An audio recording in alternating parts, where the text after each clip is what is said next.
The youngest boy had not spoken in 4 months, not since his mother died in the September wind, with her hands still holding his. Now it was January, and the snow was waist-deep, and the silence in the cabin had become a fifth person at the table. Mara Finch stood in the doorway with her bag in one hand and flour dust still on her knuckles from the morning bread she had baked in town before the sun came up. The widower looked at her the way men look at broken fence posts, something that needed replacing but probably was not worth the lumber. His name was Cole Brennan. He did not offer his hand. If you enjoyed that, I would love it if you hit that subscribe button. This story has a long way to go, and I do not want you to miss what happens next. Drop the name of your city in the comments so I can see how far this one travels. Because what Mara did not know yet was that the boy's silence was about to break in a way that would change everything. Mara was 34 years old and had been a widow for 6. Her late husband had been a good man in the beginning and a drunk by the end, and she had buried him without tears on a Tuesday morning in Copper Falls, Montana, because all the crying had been done 2 years earlier when he stopped being the man she married. She had worked in the hotel kitchen ever since, 10 hours a day over a cast-iron stove that left burn scars on her forearms, like a map of everywhere she had tried not to drop something. She was a large woman. Not tall, large. The kind of large that made people step aside on boardwalks without looking at her face first. She had learned to keep her eyes forward and her hands busy. If someone stared, she kept walking. If someone whispered, she kept walking. She had been walking for a long time. The job notice had been tacked to the general store wall for 3 weeks before anyone took it. Housekeeper and cook, 4 boys, remote cabin 15 miles north of town. Employer, Cole Brennan, cattle buyer, widower. No other women had applied. Mara read it twice, checked the pay, fair, not generous, but fair, and pulled the notice off the wall before she could talk herself out of it. The store owner, a rail-thin man named Polk, watched her fold the paper. "You know what you are getting into, Mara?" he asked. She met his eyes. "Same as I have been in for 6 years," she said, "just colder." Cole Brennan's ranch was not a ranch so much as a claim someone had believed in once. A 2-room cabin, a leaning barn, a chicken coop with half the roof missing. Smoke came from the chimney, but not much. When she knocked, no one answered. She pushed the door open. 4 boys sat at a table in the center of the room. The oldest looked about 12. The youngest could not have been more than 5. All of them were still. A pot sat on the stove, something gray and congealed that might have been oatmeal 2 days ago. Plates on the table had been licked clean. The youngest boy stared at her with eyes so pale they looked like snow in sunlight. "You the one from the notice?" Cole Brennan came in from the back room. He was tall and raw-boned, the kind of man who had been carved out of something harder than wood. His hands were cut up from wire and weather. He did not wait for her to answer. "They need food. I need someone who can cook and not run off when it gets hard. You ever work a wood stove in winter?" "Every winter since I was 10, she said. "Good. You start now." There was no interview, no questions about where she had worked or who could vouch for her. He looked at her once, a sweep from her boots to her face, and then he looked away, and that was the entire transaction. The oldest boy, Samuel, got up and showed her where the larder was. It was mostly empty. Flour, lard, a sack of beans, 2 jars of preserves, and a ham shank that had been gnawed down to the bone. She set her bag on the floor and rolled up her sleeves. By nightfall, she had made biscuits, beans with onion and pork fat, and a skillet of fried cornmeal cakes that the boys ate so fast she thought one of them might choke. The middle 2, Eli and Thomas, watched her hands the entire time, like they were trying to memorize the motions. Samuel, the oldest, kept his head down and spoke only when spoken to. The youngest, whose name she learned was Jonah, sat at the end of the table and did not eat until his father put a hand on his shoulder and pushed the plate closer. Even then, the boy did not look up. Cole ate in silence. When he finished, he stood, put his plate in the basin, and walked to the door. "They sleep in the loft. You can take the back room." He did not say thank you. He did not say good night. He left. The next morning, she woke before dawn and started the fire. By the time the boys came down, there were eggs, fried potatoes, and bread still warm enough to melt butter. Eli, who looked to be about 8, stopped at the bottom of the ladder and stared. "Is that all for us?" he asked. "Every bit," she said. They ate like prisoners given pardon. For 2 weeks it went like that. She cooked, she cleaned, she mended the holes in their shirts and darned the socks that had gone threadbare. The boys watched her the way starving dogs watch a new owner, cautious, uncertain, waiting for the moment it all got taken back. She learned their rhythms. Samuel woke first, always, and stoked the fire without being asked. Eli had nightmares and came downstairs in the dark to sit by the stove. Thomas collected firewood and stacked it with the precision of someone trying to prove he could be useful. And Jonah did not speak. Not once. Not even to his brothers. She asked Samuel about it on the 3rd day. They were alone in the cabin while the others were outside splitting kindling. "When did he stop talking?" she asked. Samuel's jaw tightened. "When Mama died. He was holding her hand. She told him to be brave. And then she was gone, and he has not said a word since." "Has anyone tried?" "Everyone," Samuel said, and the sharpness in his voice made her stop.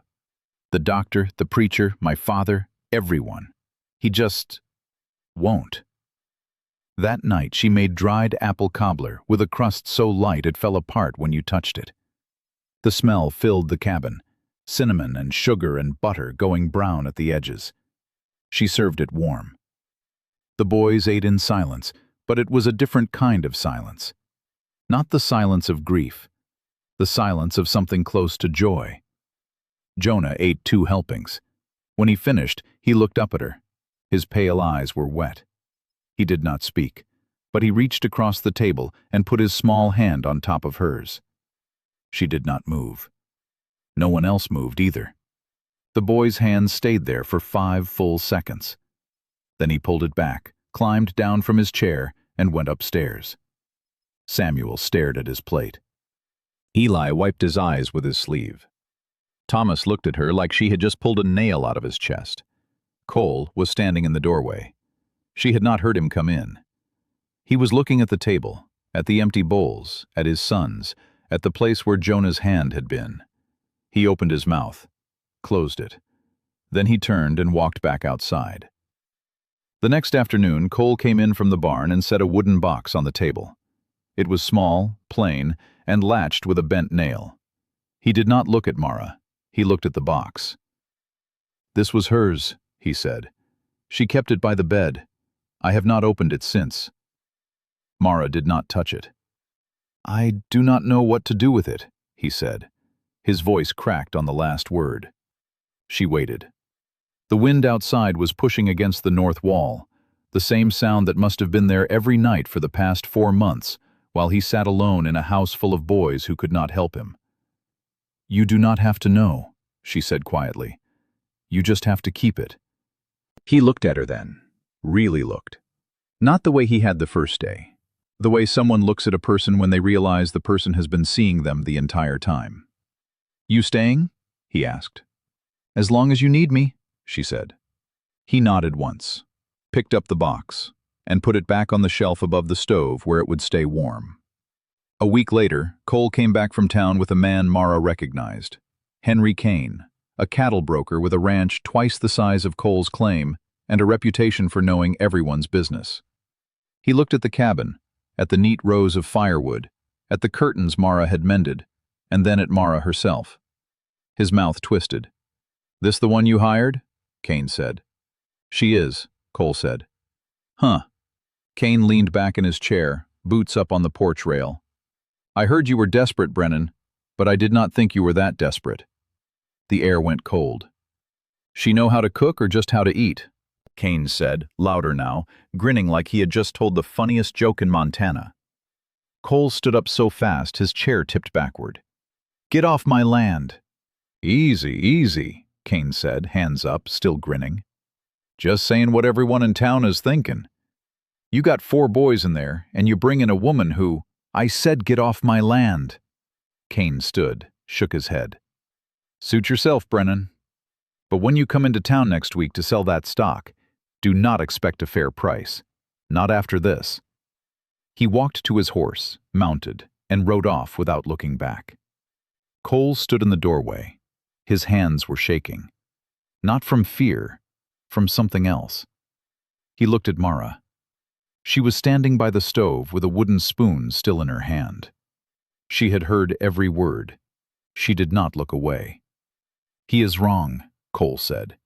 His voice was rough and low and certain. "He is wrong about you." "I know," she said. "No."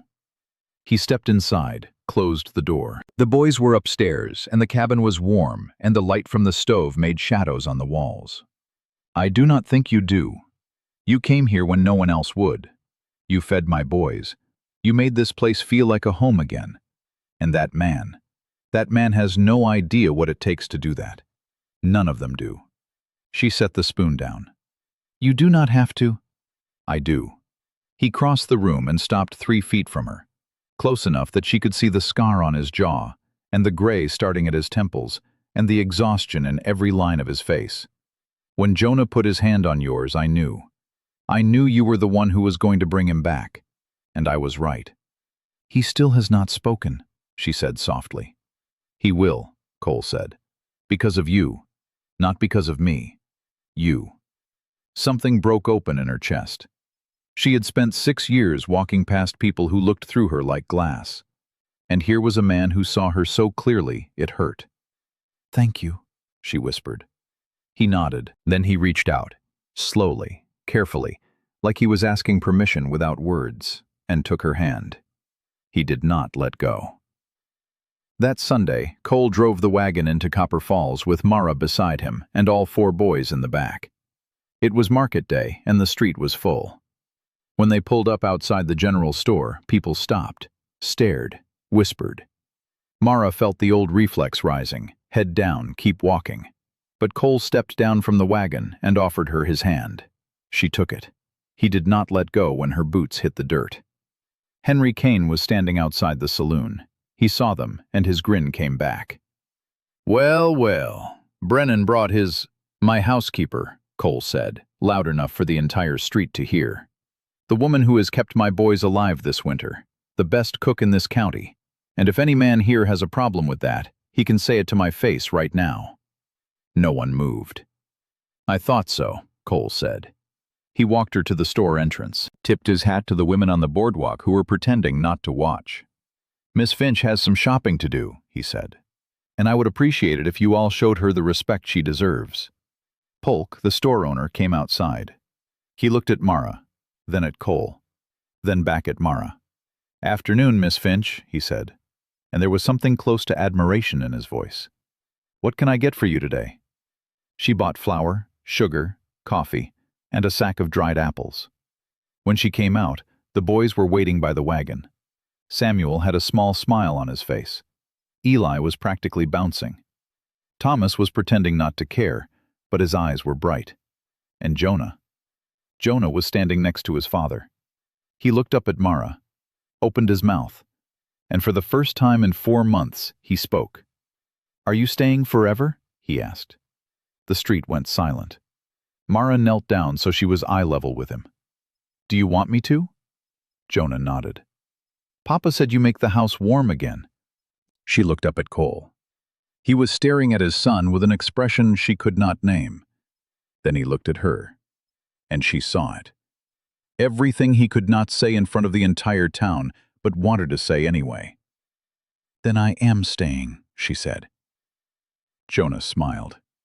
It was small and tentative, and it looked like his mother's smile in the photograph Cole kept in the wooden box. And when Mara stood up, Cole took her hand again, right there, in front of everyone. They drove home in the late afternoon light, with the boys singing a trail song in the back of the wagon, and the snow turning gold on the mountains. Mara sat beside Cole and watched the land roll past, and felt, for the first time in 6 years, like she was not walking anymore. She had arrived. That night, after the boys were asleep, Cole sat with her by the stove. He did not say much. He never did. But he poured her coffee and set the cup down gently and looked at her like she was the answer to a question he had been asking the wind for 4 months. "You know what you did today?" he said finally. "What?" "You gave me my son back." His voice broke. "I thought I had lost him forever, and you brought him home." "He was always there," she said. "He just needed to know it was safe to come back." Cole nodded, looked into the fire. When he spoke again, his voice was steady. I do not know how to say this without sounding like a fool, but I need you to know that you are not just the housekeeper here. You are not just the cook. You are... He stopped, took a breath. You are the reason this house is still standing. She set her cup down. Cole, let me finish. He turned to face her. I know what people say. I know what they think. I do not care. You are worth more than all of them combined. And if you will stay, not because I am paying you, but because you want to, I will spend every day making sure you know that. She looked at him, at the man who had been a stranger 3 weeks ago, and was now something else entirely. I want to stay, she said. He reached for her hand. This time, he did not let go. 3 years later, on a Sunday morning in May, Mara stood in the doorway of the same cabin and watched Cole and the boys bring in firewood for the evening meal. The house had grown. They had added a second room and a proper porch and a garden that Jonah tended with the same care his mother once had. Samuel was 15 now and tall as his father. Eli had grown into his voice and could not stop talking. Thomas had taken over the chicken coop and ran it like a general. And Jonah spoke every day, easily, without fear. Mara's apron was dusted with flour from the bread she had baked that morning. Her hands were scarred and strong. She was still a large woman. She always would be. But no one in Copper Falls looked at her the way they used to.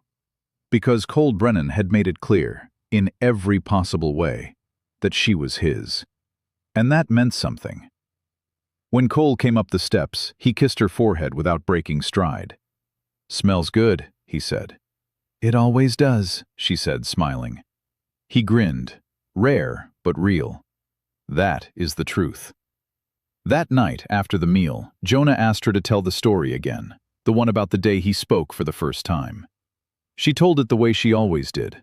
Honest, no embellishments, just the truth of what happened in a town square on a cold Sunday in January. When she finished, Jonah looked at her with those pale eyes and said, I am glad you stayed. Me too, she said. Cole reached across the table and took her hand. He did not say anything. He did not have to. She knew what it meant. She had always known. Mara Finch had spent most of her life walking past people who refused to see her, but Cole Brennan had looked at her once and decided she was worth everything. And that, more than any words he could have said, was the story she would carry for the rest of her life. She was not just the woman who stayed. She was the woman who was worth staying for.